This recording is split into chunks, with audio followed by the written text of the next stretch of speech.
ଆମର ବୟସ 14 ବର୍ଷ ଯଦି 14 ବର୍ଷ ହେଇଗଲା ଯଦି 14 ବର୍ଷ ହେଇଯାଇଛି ମଣିଷର 4ଟା ଷ୍ଟେଜ୍ ବାଲ୍ୟ କିଶୋର ଯୌବନ ବୃଦ୍ଧ ନା 5 ଷ୍ଟେଜ୍ କେତେ ଷ୍ଟେଜ୍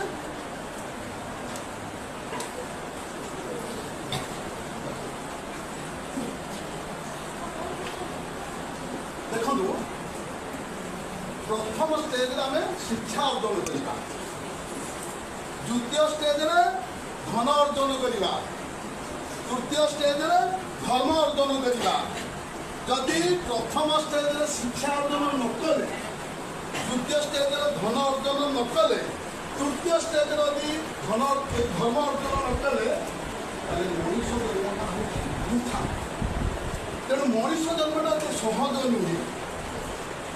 अनेक जन्म तप फल मनुष्य जन्म मोहित ये हूँ भागवत आम हिंदू धर्म तेणु जदि आम अनेक जन्म तप करिका आम गोटे मनुष्य सुंदर मनुष्य जन्म होचे आम जदि उचित शिक्षा लाभ न कले आम जीवन वृथा हो पे मैंने जहाँ कुछ भूल जाऊँ कि प्रभु रामचंद्र भी गुरु ग्रहण कर मन रखु गौतम बुद्धदेव भी गुरु ग्रहण कर प्रभु गणेश महाप्रभु भी गुरु ग्रहण कर कृष्ण भी गुरु ग्रहण कर समस्ते भी गुरु को दक्षिणा देते भगवान कृष्ण बलराम भी गुरु को दक्षिणा देते पुओ को फेरे जाने गुरु का पुओ मरी जाता फेरे आदि पुराण कथा तुम वर्णन जाए तेणु गुरु हूँ समस्त तुम बर्तमान शिक्षा गुरु तापर जीवन में मुक्ति गुरु ग्रहण कर संसार व्यवसाय पार भाव पुणी मुक्ति गुरु ग्रहण कर बर्तमान शिक्षा गुरु प्रथम माता द्वितीय पिता तापर अंगनवाड़ी धरिकी से शिशु मंदिर ठूँ धरिकी बहुत गुरु ग्रहण कले समस्त आम दक्षिणा पाइबा अपेक्षा कर भगवान श्रीकृष्ण रामचंद्र सिंह जड़े गुरु को दक्षिणा देते आम तो 10-12 जन गुरु को दक्षिणा देवा आउट बेले अपेक्षा करमको पुण्यभूमि जन्मभूमि अपेक्षा कर जन्मभूमि में खेलीचे बुलीचे महिला त्याग करे सब किसी कर सी भी अपेक्षा कर मो सन्तानटा ए झील सी भी अपेक्षा कर मो सन्तानटा के गोटे भल मनीष हो पितामाता भी अपेक्षा कर मो सन्तान के गोटे भल मनीष हो गुरु मैंने भी अपेक्षा कर मो छात्र मैंने केमती भल मनीष हो तेणु समस्त आम दक्षिणा पाइबे गोटे रास्ता देखो जो मैंने 6टार उठुच कि 5टार उठुच समय 4टार उठ आउ समय ना जदि तुम जीवन में अलसुआ हम ताहले तुम भी निजे दुख पाइब तुम जो बापा माँ दायी नुहति कि गुरु मैंने दायी नुहति कि कहीं दायी नुह 4टा समयटा उठाटा तुम जेहतु 14 वर्ष होती 4टा समयटा उठाटा ठीक से समयटा हूँ ब्रह्म मुहूर्त गोटे मनीष 4टा समय भगवान 4 द्वार खोला 4 आड़े ब्रह्म मुहूर्त रातटा हूँ 4 पहर मन रखु प्रथम पहर खाइबा द्वितीय पहर शोइबा तृतीय पहरटा हूँ चोर मान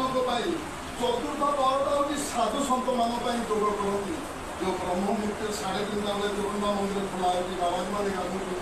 जगन्नाथ मंदिर खोला होती से 14 वर्ष हो गलानी ना तुम प्रथम स्टेज आसिक जीवन शेष होगा ना आउ 4-5 वर्ष पर ना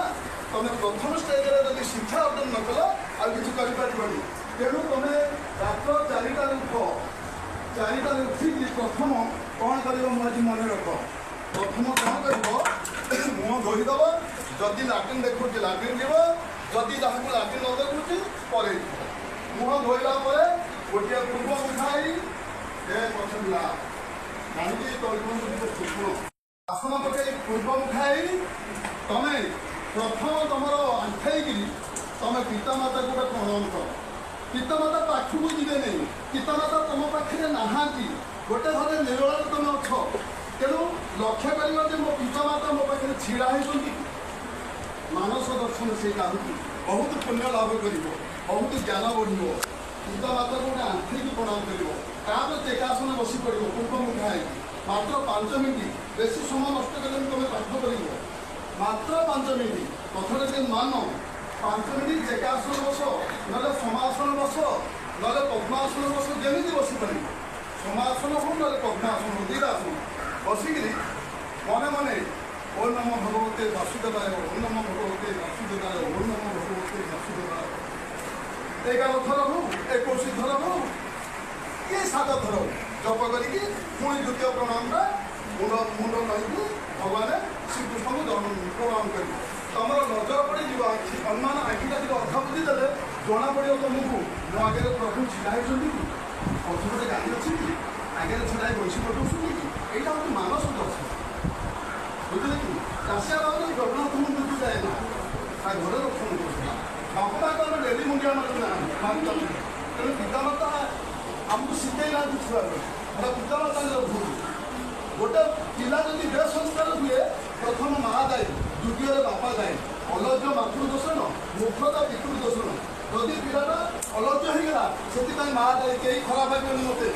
ଯଦି ପିଲାଟା ମୂର୍ଖ ହେଲା ସେଥିପାଇଁ ବାପା ଦାୟୀ ବାପା ପଇସା ଦେବେ ପିଲାଟାକୁ ମା ଶିଖେଇଛି ଛୁଆରୁ ପିଲାଟା ସେ ହେଇଛି ପିଲାଟା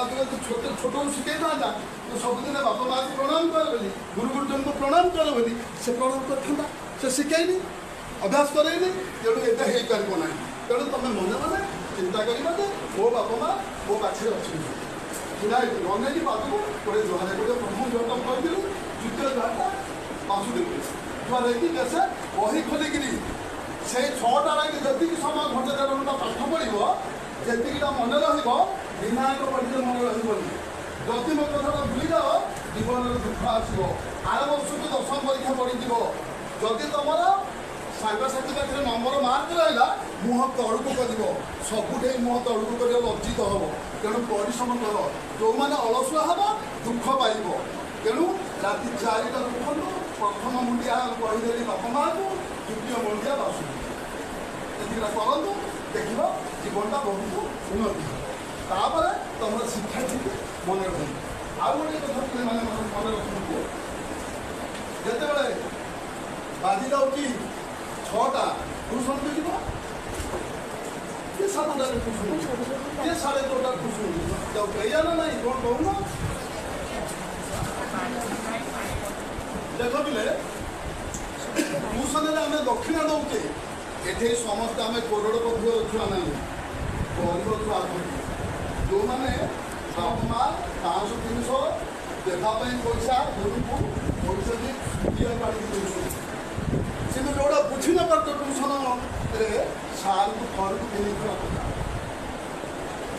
କିନ୍ତୁ ଜଣେ ଜଣେ ଯାଉଛନ୍ତି ଟ୍ୟୁସନ୍କୁ ବସି ବସି ଆସୁଛନ୍ତି ତାଙ୍କୁ ଯଦି ପଚାରିବ ଆଜି କ'ଣ ପଢ଼ା ହେଉଥିଲା କି ବିଷୟଟା କ'ଣ ସେଠି କହିବ ଖାଲି ଡରି ମରିକି ବାପା ମାଆଙ୍କୁ ଟ୍ୟୁସନ୍କୁ ଯାଉଛନ୍ତି ସେଠି ସାଙ୍ଗସାଥିରେ